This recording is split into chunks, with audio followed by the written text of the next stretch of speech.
Welcome to part 2 of building a reading room. So I bought this like credenza thing that's going to sit behind me with bookcases and the whole thing. It'll go against the purple wall that we did last episode. The credenza, I bought it on Amazon. Reviews said the color is beautiful, but it comes in a lot of pieces. And I think it's not going to be that bad, but it really is. Like, I unboxed it. I mean, look at this. This is like insanity. So I got pieces here, up against the walls, up against the desk. There are hundreds of pieces everywhere. This is gonna take hours. So let's get started. Look, that's it. I built the credenza, just me. I like it. Got these really cool sort of brass poles and slide out drawers. It's nice. It will be good. All right, one step closer. I went to the gym and then I thought I'm going to come back and get some work done. And then these showed up. These are the bookcases to go here and here. And the day is already wasted building stuff. So do I want to build these? No. Am I going to build them? Yeah, here we go. Now we are ready. As you can see, this is coming along.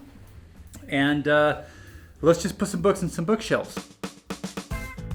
A couple of my favorites.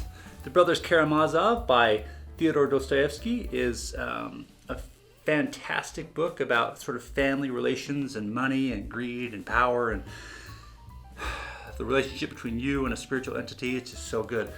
Les Mis, of course. I read this when I was 13. It rocked my world and showed me what literature could be. And I've been to this guy's house. I just went to Paris and went to Victor Hugo's house. It was just a great experience. Great Expectations. We're going to be reading this in my book club. I think this is actually next. Yeah, I think so. Great Expectations will be really, really good. Anna Karenina. Can't go wrong there.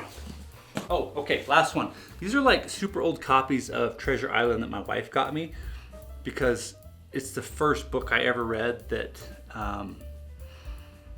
showed me what a book could be. And I loved it. I love Robert Louis Stevenson for writing it. And my wife just went out and found them in an old bookshop one day and bought them for me. So how cool is that? Anyway, they go with me everywhere I go. This will probably drive many of you nuts, but I find for me on the fictional side of things that I don't necessarily like organizing them in a specific way by author or by title, at least yet. I like them just sort of being grouped together in a way that looks visually interesting to me. The reason why is because I love coming to my bookshelf and just looking through my books, and I love not knowing what's coming next and sort of being surprised and being excited about that book. I'm an accountant by day. Everything has to be super organized. I'm a little unorganized here, and I like it that way, and it's okay. This section is going to be related to sort of mental health and physical health and things of that nature. So I gotta be honest, these are not all books that I have read, but have been referred to me, and I'm looking forward to reading them. So Brain Food, this looks very fascinating. Lisa Mosconi, who's a PhD, she did a whole bunch of research on how the food you eat affects the way your brain processes information. So that is a really cool topic. Haven't gotten to it yet. Sorry, Lisa. Ikigai, right? This is a really popular book, really short. Maybe they should go on my philosophy thing. I don't know, but it says The Japanese Secret to a Long and Happy Life. Haven't read it, looking forward to it. And let's do one more here. Talent Code, I've read the Talent Code. This is a great concept about how talent is sort of not created at birth, how it's something that you acquire through the use of intentional practice and thought. Okay. We're gonna put these down here and keep moving down the shelf. One of my favorite books, right here, I just did a podcast on this, Deep Work by Cal Newport. This book is in part why this whole space is happening. So Cal talks a lot about creating your own deep work headquarters where you can go and read and think and do what you do best. So I've got books like this. I've also got books like Austin Kleon's Show Your Work, right? This is a great book on having courage to put your work out there, whether it's a podcast, a YouTube channel, a presentation at in your company, whatever it is. Just doing your work. Still Like an Artist is also his. I've got all 3 of his books here. They're just great on sort of being a courageous creative. Okay, those are going on this shelf. I realized that in filling these bookshelves, there are all these gaps and it doesn't look good, and that's a problem. So what should I do? I should go buy more books. So I'm gonna walk you through what I bought, but before we do that, I wanna show you some of the progress I've made on the YouTube studio. It's not done yet, but this is not how it will normally look. One element at a time. Check this out. I'm gonna turn the overhead lights off first. Okay? So, this isn't it yet. This is light coming in from a window over here. Let me turn on the main light. Okay. So that's getting better. I'm trying to figure it out still. This still feels really bright, but it's not bad. All right, now, hold on. We'll turn on the side purple light thingies. There's one. And there's the other. Okay, boy, that is still really bright. We'll fix it. This is supposed to be purple for the brand color to match the Read Well podcast, but I don't know. I'm gonna turn this light down a little bit real fast. Okay. Let's see how this looks. That feels a little better. Now, the bookshelves are in total darkness, so let's turn on the little cool lamp, because that's what all YouTubers have, are cool lights behind them. It's coming together, people.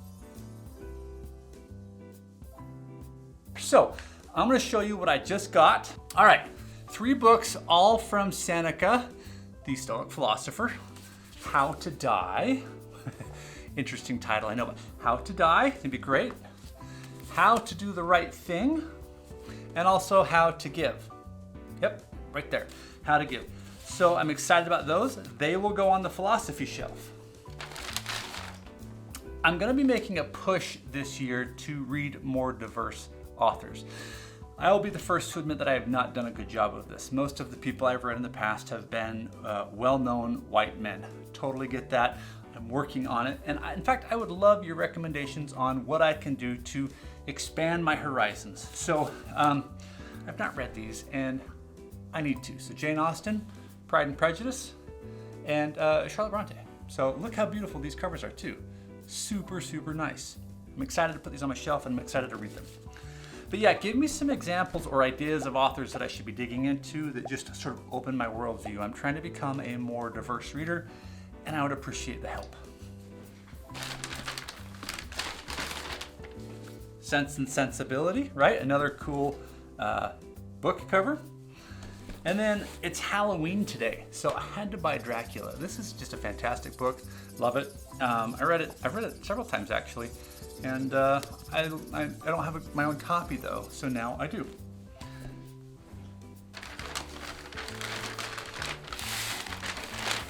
Okay, look at this. Look at this copy of Les Mis. It's gorgeous. I already have a copy of Les Mis, which is the one I read like a long time ago. This one right here. I read this, like I said, when I was a younger kid and it just changed my life. But this is gorgeous and I saw it and I had to buy it. I mean, come on people, look at that. Okay. Ah, yes, okay. The Trial, Kafka, yeah. Nice little book to have. To Kill a Mockingbird, it's fantastic. If you've never read it, you should read it. I know we read it in school probably, but when you read it as a teenager, you don't fully understand what's happening and you should read it again. It's worth the effort. Okay, this is a business book I've been looking at for a long time, Essentialism. Just the idea of sort of, I think, trying to get less in your life and focus on the things that you do include. I clearly need that, so that'll be a good one. My favorite author, Fyodor Dostoevsky. Notes from Underground and also Notes from a Dead House. I don't have those yet, have not read them. Looking forward to that. This is ridiculous, it's like Christmas. I will say that Halloween is my favorite day of the year, so it makes perfect sense that I treat it like a Christmas. And that is today. The Metamorphosis. This is going to be great. Another Kafka novel. I have read this, but I don't have my own copy. And I love this cool looking cover that they've got going on. I mean, look at these things. They're just great. Gonna look good on the shelf. Epictetus. This is my favorite Stoic author, but I don't have any of his writings, and now I do. This is Discourses and Selected Writings, the Penguin version. Okay, 2 more. I'm a big fan of Robert Greene, as I mentioned, I think earlier in this video. I'm not sure, I'm recording a lot of stuff. The Daily Laws, this is sort of something you can read each day of the year that just walks you through, it says 366 meditations on power, seduction, mastery, strategy, and human nature. Get Robert Greene, great book. Haven't read it, but I read his other stuff, so I'm excited for it. And then I haven't read War either by Robert Greene, the 33 Strategies of War. So that's what I did today, and I'm now going to put those on the shelf. Let's do it.